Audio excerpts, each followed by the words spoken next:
Little girls, how you doing? Let's do the pickacard. And today is gonna be, well, what does it say about you? That could be fascinating. That could be a bit triggering. Stay cool. It's just tarot, as I always say. You know the deal, right? So let's go straight to the point today.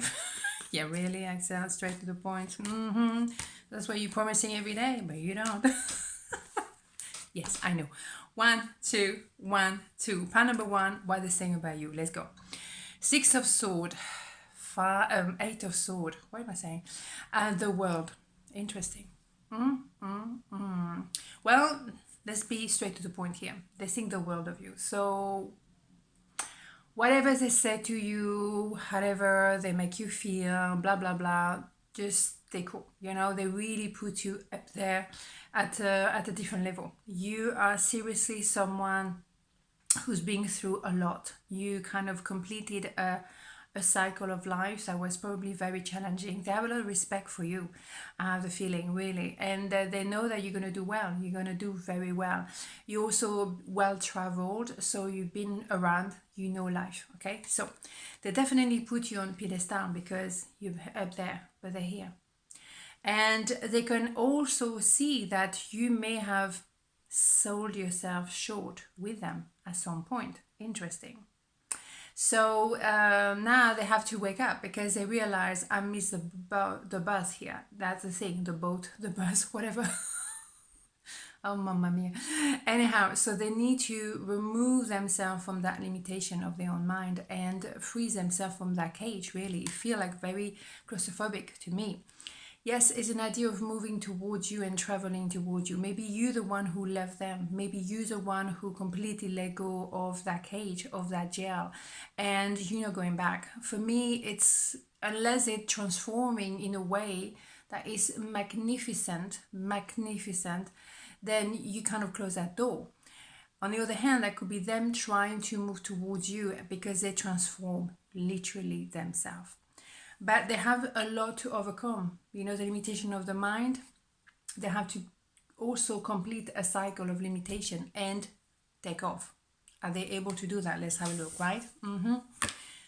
You are the empress, no doubt. You left the petite-minded mentality behind. You know, you really are someone who now is 4 queens in one. So it doesn't matter, male, female, doesn't matter. It's an idea like you can be one day very loving and caring, on the other day you can kick some butt, seriously.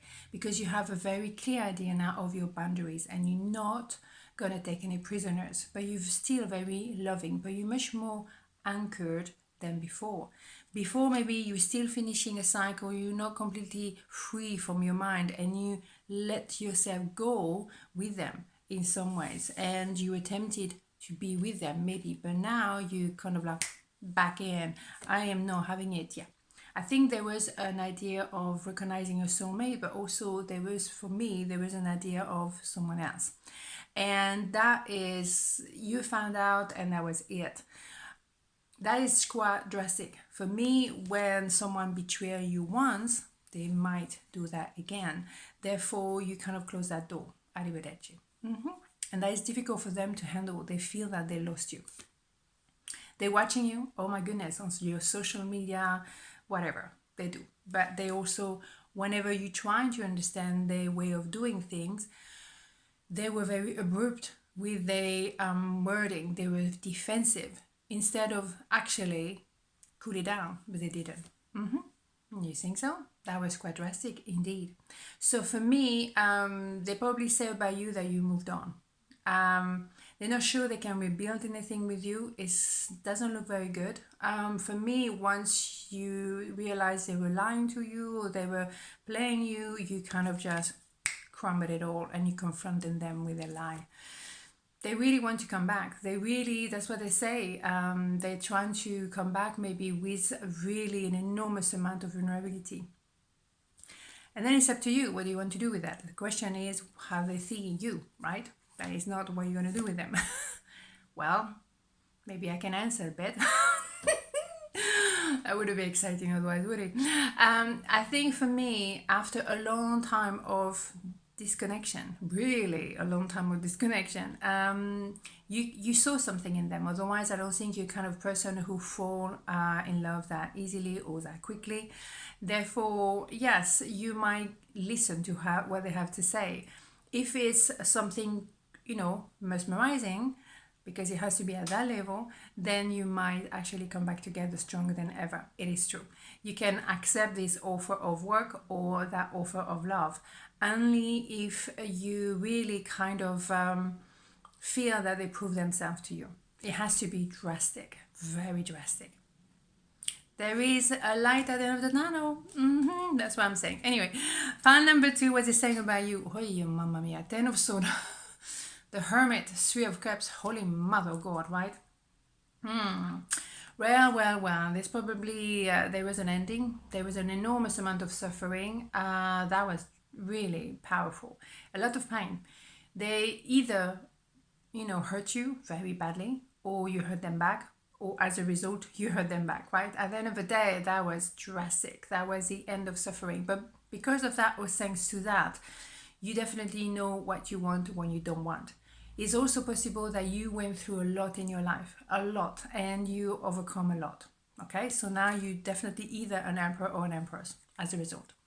But it is possible as well that you decided to be on your own and back off, and you're quite comfortable in your own company. And that's fine, you are so strong within yourself that you're not gagging for some person around you. You're very comfortable in your own skin. So you're not easy to access and you're not approachable just like that. Some people, they just want to be seen. Oh, love me, love me. You're not like that. You're like, whatever, you love me, fine. You don't, fine. That is, what it is. Okay, so maybe they see you as well someone very social, very out there. You're not afraid to show your face. You're very social. At the same time, you're also very comfortable in your own skin. But when I say you're very social, meaning that you could have like a YouTube channel, for example. You're not afraid to put yourself out there. People see you, and that's cool. But you show them whatever you want to show them, right? You're someone very confident, very comfortable in public, but also very confident on your own. Maybe they met you through a gathering, something like that, okay? Right. They see you as well, what they say about you. You're very self-sufficient. You can look after yourself. You have a lot of clear values and principles. You are sitting on your money. You kind of, or maybe they were sitting on their money and wanted to play safe, and they didn't catch the bus on time with you. But it's also, I think, you, because I feel you're very much an emperor or an empress, so you're very comfortable in your own self. You know what you're about. You treat people with a lot of respect. Don't get me wrong, is a mess with you, you will take care of them as well, but you would ignore them at the end of the day. You would just like, whatever, don't have time for this. But you're someone very grounded in yourself. You know who you are, and you maybe want someone like that. Okay, so they really probably said to you about you that you're someone going for victory. You don't take any prisoners. You're very well balanced, but also that they intend to come back to you. They intend to maybe prove themselves. Maybe they were so that maybe that them they were so busy counting the money they didn't catch the opportunity with you. Big mistake. There is a free will here. Of course, I mean, everyone can decide what they want to do, There is an idea of you,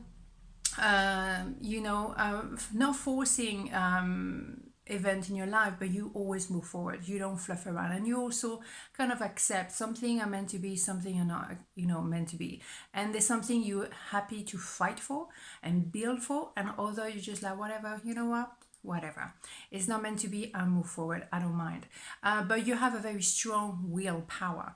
If you want something, you will go and get it. So for them, they also want to trigger that movement forward. They very much want to create an opportunity to meet you again, maybe to somehow randomly meet you in some kind of cocktail stuff, right?